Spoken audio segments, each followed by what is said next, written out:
Hello everyone, welcome back to another video. Today we're going to be talking about 15 ways to improve your mental health. I'm just going to go over this article that I wrote. If you are new to my channel, welcome.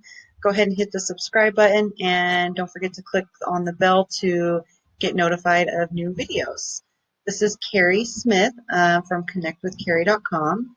So I did a little assignment where I kind of interviewed 10 people to see what their idea of mental health was. I just wanted to kind of get an idea of what people's idea of good mental health was.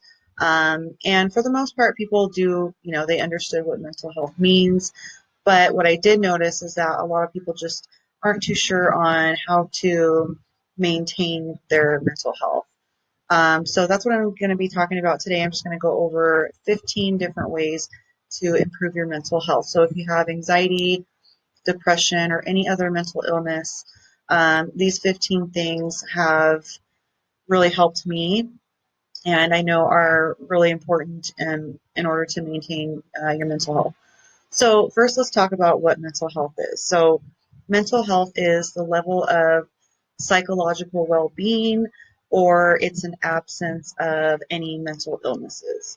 So having good mental health means being able to function emotionally, psychologically, and socially. And it helps determine how we handle stress, how we relate to others, and also how we make choices in our lives. And our mental health can affect how we think, act, and feel, which is what makes the difference between good mental health and mental illnesses. So let's talk about the 15 things that you can do to improve your mental health, to reduce anxiety, depression, and any other mental health issues. So number one is to live like a minimalist. So minimalism means living with less. Um, when you live with less, or you start living this minimalism lifestyle, it reduces stress. You have more time freedom. You have extra money, and it builds more self-confidence because you don't have all these responsibilities. You're kind of living your life a lot more freely with less stress, less responsibilities. It just takes a lot of the responsibilities and stress and pressure off of yourself when you don't feel like you always need to be on, when you don't feel like you're always needing to, you know, tend to something or somebody, or, like you're always in debt, or you just have like bills piling up. So minimalism, just, minimizing the amount of responsibilities that you have, and the amount of debt that you have will tremendously reduce your stress. So like for me, it's, I don't have any kids, but when it comes to like animals, it's like I don't want too many animals, because that's, more responsibility, more mouths to feed, more vet bills, things like that. So whatever you can do to keep the responsibilities in your life to a minimum, and just kind of like simplify your life as much as you can. And then the second thing is to stay active. Now, you don't have to, spend hours in the gym. You don't have to work out and sweat all the time. The idea is to just stay active, so that way you aren't manifesting like depression and anxiety from just sitting there and being a couch potato. Just moving your body, doing chores around the house, taking the stairs instead of the elevators, just little things like that. Just staying active, doing as much as you can, and not being a couch potato. And that doesn't mean that you have to completely cut out like TV or relaxing time. Like that's not the idea. It's just to stay active, keep yourself moving, and because it will reduce depression and anxiety. And then number three is to get enough sleep. So sleep is imperative to our mental health, right? Lack of sleep can result in depression, anxiety, and all sorts of other mental illnesses. I used to have a really hard time with this, just falling asleep at night, because my racing thoughts from my anxiety would always keep me awake. But I just learned to fall in love with sleep. I learned to fall in love with my bed and just the idea of sleeping. And it has really reduced my anxiety, because when I was lacking sleep from my anxiety, my anxiety would be a lot worse in the morning because I wasn't getting enough sleep. So try to get on a schedule, just get, as much sleep as you can. I like to switch rooms sometimes. If I can't fall asleep, like in my bed, in my room, my bedroom, I'll either like try to go sleep on a couch just to get yourself into the habit or into a routine or a certain schedule where you're able to fall asleep easier at night. So just try different things to see what helps you. And then number 4 is to eat healthy. So studies have shown that there's a link between mental illness and the foods that we eat. So not only does eating healthy keep your insides healthy, but it also is great for your mental health. And I think it's also like a psychological thing because you just feel good about the foods that you're eating. When you feel good, it motivates you to want to do other things like exercise, and it just mentally makes you feel better. But there is a link between mental illness and the foods that we eat. So just try to avoid lots of sugar, processed foods, greasy foods. Try to go for the whole grains, just natural foods, and it will help with your anxiety and any other mental illnesses that you are struggling with. And then number 5 is healthy relationships. So this is one that I cannot stress enough the importance of, just surrounding yourself with positive people who care about you, because the relationships that we establish in our lives become a big part of who we are as a person and how we will view the world. So if you're surrounding yourself with negative and toxic people, you too will become a negative and toxic person yourself, right? So whoever you're surrounding yourself with, the type of people that they are, you kind of form to those people and you become that type of person as well. So surround yourself with positive people. It's good for your mental health. They're going to help you get through stressful times. It's going to help ease your anxiety. So relationships, super, super important. And then number 6 is try to find a less stressful job. I know that's not always the easiest thing to do, but we spend a lot of time at work. Like the majority of our time is spent at our jobs. So I think it's important to find a job that is not so mentally draining. It's not toxic. I had a job that I absolutely hated, and I know that hate is a very strong word, but I would literally feel anxious, depressed, and just really unhappy when I would walk through the building of that job. It was at a grocery store and it was just really stressful and overwhelming. I had to be on medication, but as soon as I quit that job, I was able to get myself off of medication. So I just think our mental health is so much more important than a job. And if you're living that minimalist lifestyle, and you can downsize and take a job that might not pay as much but you're a lot happier, I think it's just totally worth it. It's Our mental health is so much more important. And then number 7 is self-care. So first of all, self-care is not selfish. I know a lot of people feel this way, especially if they have kids. They just feel like they don't have the time or that other people should come first.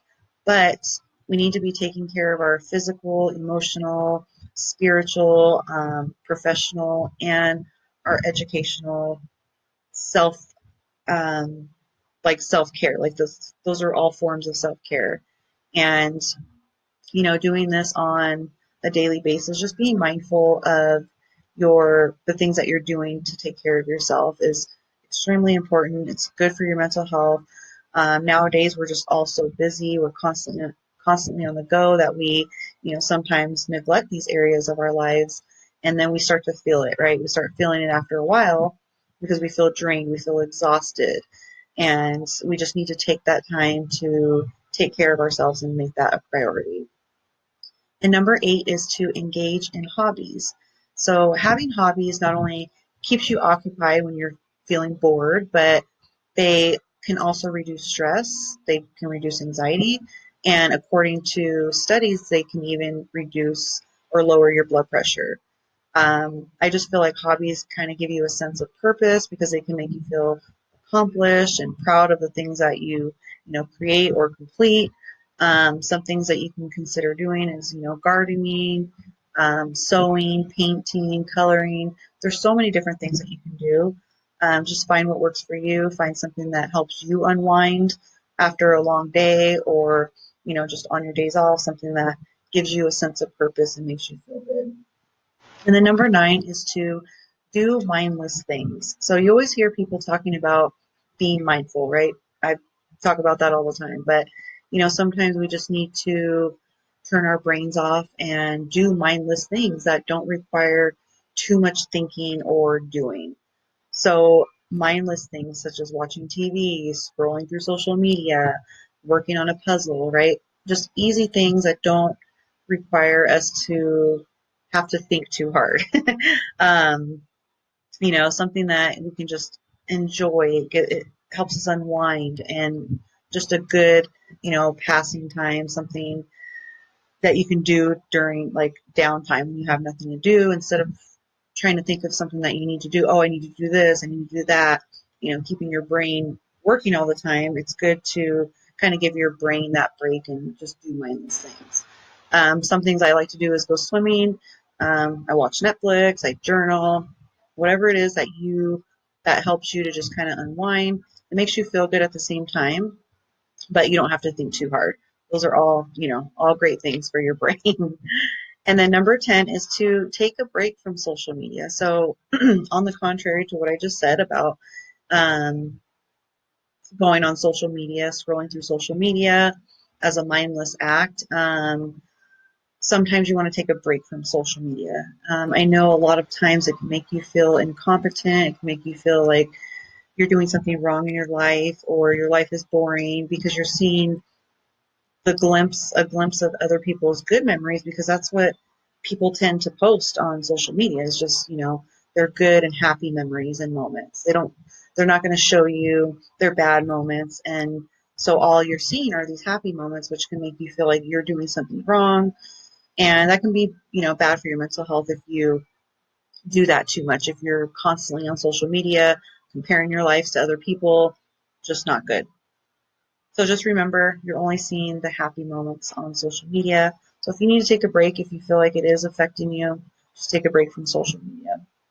And number 11 is to take breaks. So I know we feel like our bodies are like machines and they can just keep going and going and going, but we do need to take a break, especially if you are, at work, if, your job, you are entitled to breaks.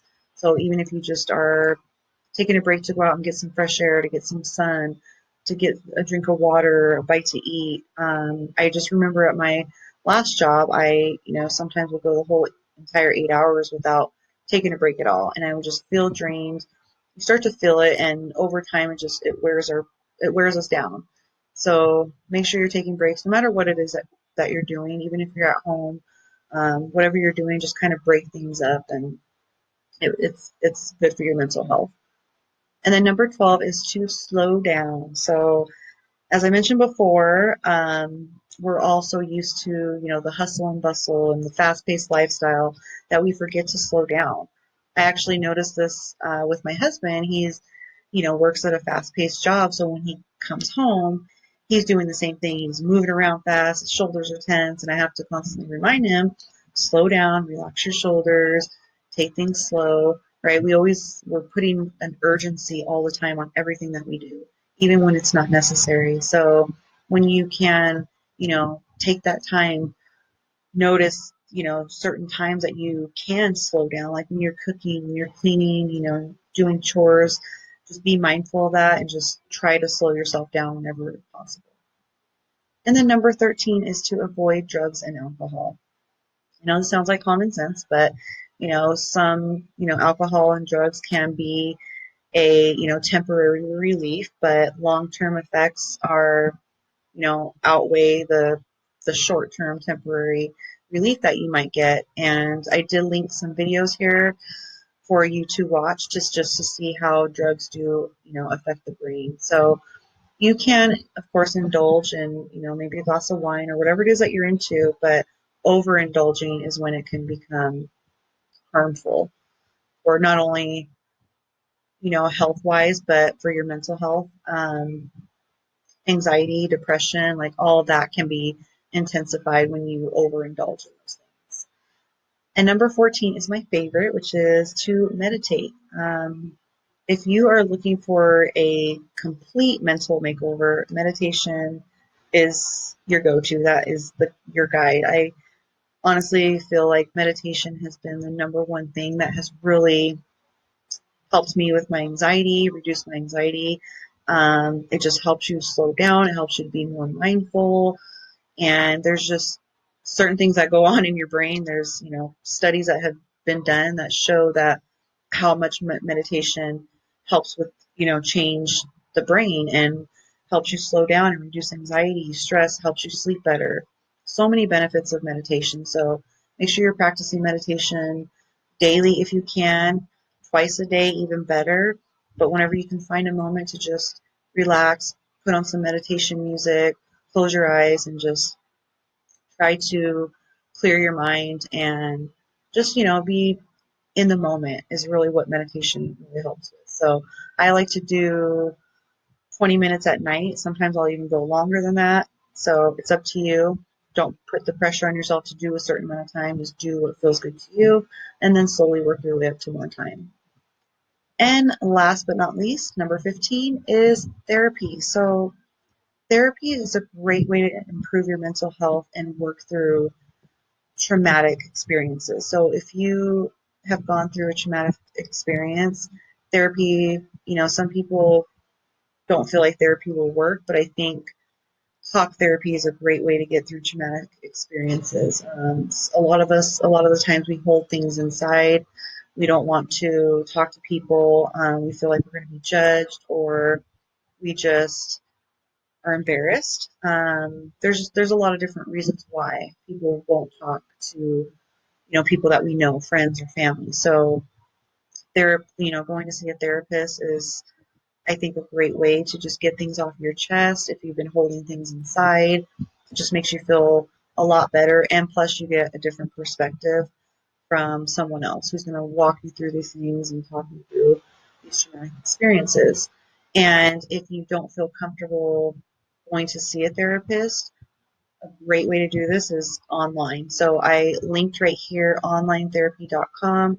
Um, if you don't feel comfortable going in person, this is the perfect way to get started. You can do it online. You can go through, text messages, Skype, email, all sorts of ways to talk to a therapist. So I know therapy can be intimidating, so online therapy is a great way to get started with a therapist. And if you sign up through this link, you will also get 20% off with the onlinetherapy.com. So click that link if you want to get started with a therapist. So final thoughts, I just wanted to make sure you guys understood that mental health is the number one thing that we should all be focusing on the most. You hear a lot of people talk about physical, exercise, which of course is great. Like, we need to get our exercises in as well, but without our mental health, the physical part is a lot harder too. Like everything, without mental health, everything else kind of falls apart, and we just can't live our life to the fullest if our mental health isn't in place. So focus on your mental health, practice these 15 things that we just went over. There are many other things, but it's just all about doing things for your mental health, for your mental state of mind, being in healthy relationships, avoiding stressful jobs, living a minimalistic life. I don't know if that's the right word. Um, you know, Minimizing your responsibilities and just trying to just reduce stress wherever and however you can in your life. It's all good for mental health. You just need to practice self-care and do things that are healthy and make you feel good about yourself. All right, guys, thank you so much for watching. Don't forget to subscribe and hit the bell so that way you will be notified of any videos that I come up with in the future. Again, this is Carrie from connectwithcarrie.com. Thank you so much. I'll see you next time. Take good care.